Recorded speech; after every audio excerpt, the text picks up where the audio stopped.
There are three types of games. There are the really good games and the really bad games, and then there's the in-between, which can range from pretty bad to pretty good. Now, most people love good games. Finding someone who's played a game like The Last of Us or Red Dead 2 and didn't like it is like trying to find a needle in a haystack, as Sandy Cheeks would put it. And finding people who like bad games is a lot more common than you think. I like my fair share of bad games. I love Mega Man X6. I don't know why. It sucks. But the games you'll find that people are most passionate about are the ones that are pretty bad, just okay, or pretty good. And for me, one of those games is Pikmin, the first one, not the second or the third, or God forbid the fourth. The first Pikmin game on GameCube. Like my title says, this is the 7 out of 10 game. It's good. It's nothing stellar. It's a neat idea which would later be expanded upon and reworked in later entries. But for what it's worth, this one game right here, it has a plan, it has a concept, and it executes that concept pretty good. You know, there are probably some things it could have done better, like maybe make the Pikmin smarter than a potato chip, or make the enemies harder than crushing a potato chip. But a game like this doesn't need to be hard or anything like that. I mean, it has to be at least a little bit difficult. I haven't beat Pikmin 3 to this day because it's too easy. I feel like I'm forced to watch Family Guy clips and Subway Surfers and my own videos just to keep myself entertained and engaged while playing the game. It sucks too because I really wanted to play it and the rest of the games, but I can't play Pikmin 3 until I play Pikmin 4. You know, when I first started playing the Pikmin games, I was playing the Silent Hill games alongside them. So I was like, okay, I'll beat Pikmin 1, then Silent Hill 1, then Pikmin 2, then Silent Hill 2, Pikmin 3, Silent Hill 3, Pikmin 4, Silent Hill 4, and then give up because I don't want to play any of the Silent Hill games after that. And guess what? I beat Pikmin 1 and 2. I beat Silent Hill 1 and 2. Silent Hill 3, I also beat that. But Pikmin 3 Deluxe, I haven't gotten far in it at all. There's a lot of cool, like, quality of life features, but it's just too easy and boring. And, like, where's Captain Olimar? You know, where's the purple Pikmin? I feel just like a purple Pikmin at all times of the day, as Reggie once so eloquently put. And the fact that I can't even use them, that's besides the point. Let's about Pikmin, Pikmin 1. So what about Pikmin 1? It's a good game. Like I said, it's not very challenging. You're this guy on a planet, and you're not supposed to be on the planet. You crash land on the planet, actually. It's kind of, like, evil and terrifying. The concept is evil and horrific, like, oh my god, I just crash landed on this planet, and I have 30 days to get out, and I'm just gonna waste away here. No one's gonna know what happened to me. But when you're actually playing the game, you go, oh, this guy has a big nose. There's nothing scary about this. You can't be scared if you have a big nose, I'm sorry. Especially not a canopy like he's got. Captain Olimar could put Christopher Moltisanti to shame, no offense. All due respect.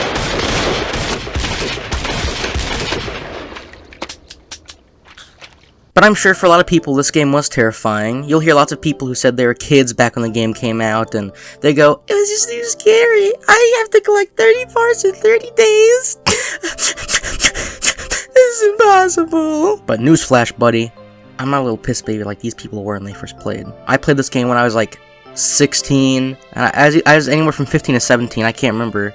Anything from the past week is like a blur to me. You show me a video I made last month, I'll tell you it's AI. I don't remember making it. But I know for a fact I played it sometime during those years of my life. Those formative childhood years of like 2023 or whenever Pikmin 1+2 came out on the Switch. But I played it, I had 3 days to spare, I collected all 30 parts, and I was like, man, what a game. Because I have history with this game. You see, back when I was a wee lad, about 6 or 7 years old, I had a Nintendo 3DS. And on my Nintendo 3DS, I would watch the Peanut Butter Gamer play Majora's Mask. And I would watch Chugga Conroy play Pikmin on the Wii. And eventually, Majora's Mask, it came to the 3DS, so I played the 3DS version. I've seen the Narrow video, I know, it's not a good version of the game, but guess what? I have not touched that game since I was 10 years old, probably. I'm due for a replay, it's been almost a decade. But I have more important things to worry about, like talking about Pikmin. Pikmin got a 3DS entry, I'm not going to talk about it. I never got to play it until the Switch version came out. You see, as a wee little boy, I would watch on my 240p 3DS screen, I'd watch Chugga Conroy chug around the world like a Conroy, and go, wow, this game looks so mysterious and cool. There's these floating guys, there's the swooping snitch bugs, there's the iridescent flint beetles. I gotta play this game, it looks so creepy and mysterious and scary and cool. And then I finally played it over the course of, I think, 2 nights. It's a very short game. And now you know my cool fucking backstory. You know, thank God you got Pikmin 1 and 2 in that collection, or else I would have felt like I got scammed. Pikmin 1, I could beat that in a night if I tried. Pikmin 2, that game took me like 3 months to beat. Mainly because I would drop down into a floor, I'd get one-shotted by some random enemy because of the RNG cave placements. I'd go, uh-oh, I don't want to lose half my squad in 1 second. So I'd reset the game. And I'd do that over and over again for each floor of the cave until I was happy with the result. I was a little bit of a pussy back then, I'll admit. I'm due for a replay of Pikmin 2. But for now, I'm talking about Pikmin 1. And Pikmin 1, on the Fanny Crab's tier list, gets 100 points. Like I said, it's like a 7 out of 10. But a wise man once said, a charming, meaningful, cute, soulful Kino 7 out of 10 is much more impactful than a really polished, brilliantly acted, excellently scored, wonderfully crafted 10 out of 10 masterpiece. Because yeah, you might be getting a more polished, fluid, beautiful, in many ways better experience with the 10 out of 10, but all good games need a little bit of jank in them. You know, you could show me the greatest game to ever grace God's green grass, and I'd go, yeah, but Deadly Premonition is better. Sorry, buddy, get out of here. Because it's true. A lot of the best ideas usually aren't executed very well in video games. Like, if you're a game designer and you want to steal some ideas, just go pick a random shovelware PS2 game off the shelf, or just, not a shovelware game, but a random cheap PS2 game off your local Goodwill, or Gamers Bazaar in Farmington, Missouri, shout out to those people, and play through it, and you'll probably go, damn, this is pretty cool, actually, what the hell? Why was this not popular? And then you realize that at the time, people were playing GTA, and, you know, all the big PS2 games, like GTA, and Oni, and A Dog's Life for the PS2. But Pikmin doesn't really fall in that category. It was big when it came out, because it was a Nintendo game, on the Nintendo GameCube. When the GameCube launched, you had, like, a nickel and a shoestring worth of games to play. You had Luigi's Mansion, I think Cool Borders,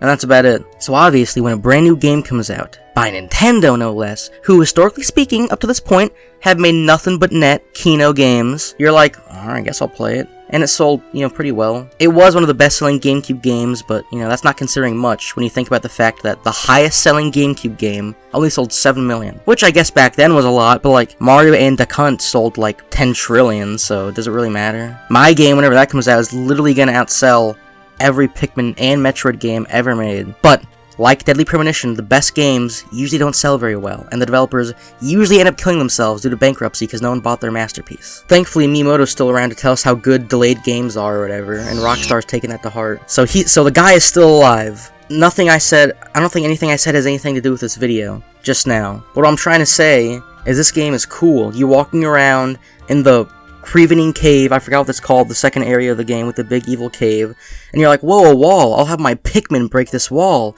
and then some big evil baldy long legs, whatever they're called, just swoops down and stomps all your guys, and you're like, great, I gotta go back and rebuild all my guys. And that whole area is just beautiful. Look at these shadowy GameCube graphics. They got Minecraft render distance set to low on the pre-alpha version or whatever. I have a Pikmin diorama on my desk right now with, let's see here, the red Pikmin carrying a thing, the blue Pikmin chilling because he's lazy, and the purple Pikmin carrying a treat with the white Pikmin on top pointing where to go. And I just want to say, that thing was $20 and it was worth it, but they don't have the yellow Pikmin in there. And the yellow Pikmin is my favorite Pikmin, which kind of sucks ass. I do have a little yellow Pikmin plush along with the red and blue, and also Louie, the goat of all games, plushies. But like, I just want a little 1-inch tall yellow Pikmin plush to put on my desk and, you know, wave at and hot glue every once in a while. Although I will say 1 inch is, you know, kind of huge. It's like humongous. I can't even imagine something that big. Way above the average, you know, Pikmin size. So if you don't want to do that, Nintendo, I understand. I'm sorry if I'm asking for too much. But I love this game. I've also played Pikmin 2. I just talked about that. That's a good game. It doesn't really expand on the ideas in Pikmin 1. It takes those ideas, and it's like, okay, but what if we made everything evil and hellish? And you know what? I like it for that.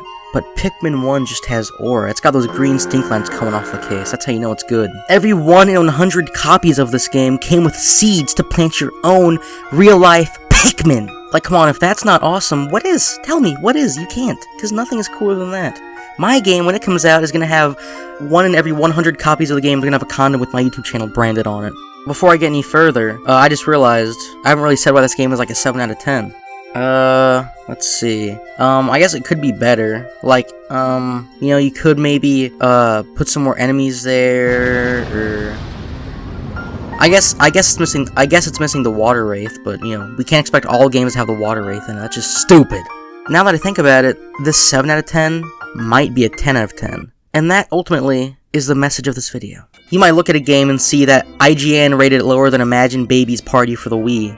But in your heart, if you love that game, fuck what IGN says. It's a 10 out of 10. No, a 13 out of 10. It's a masterpiece. It's going in my Kino Games list Part 2, featuring viewer submissions, of course. I'm glad the series is going, even if I don't care about Pikmin 3 or 4, because I never beat Pikmin 3, so I can never play Pikmin 4, because I'm never gonna beat Pikmin 3, because Pikmin 3 is boring. That's okay, I'm just glad it's going. Because that first game really is something special. And I think that when it's all said and done, and we finish up our Dandori challenges and are complaining about the Pikmin Babies movie on YouTube, we can take a moment to sit back, look back, and play back Pikmin 1 and realize, damn, they knew what they were doing! So yeah, like and subscribe, or else you're gonna get stranded on PNF 404 for 30 days. And the Water Wraith is gonna come after you. Thanks for watching.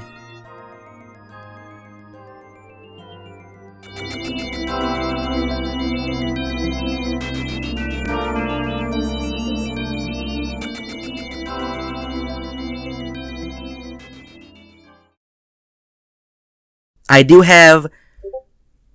Fuck you.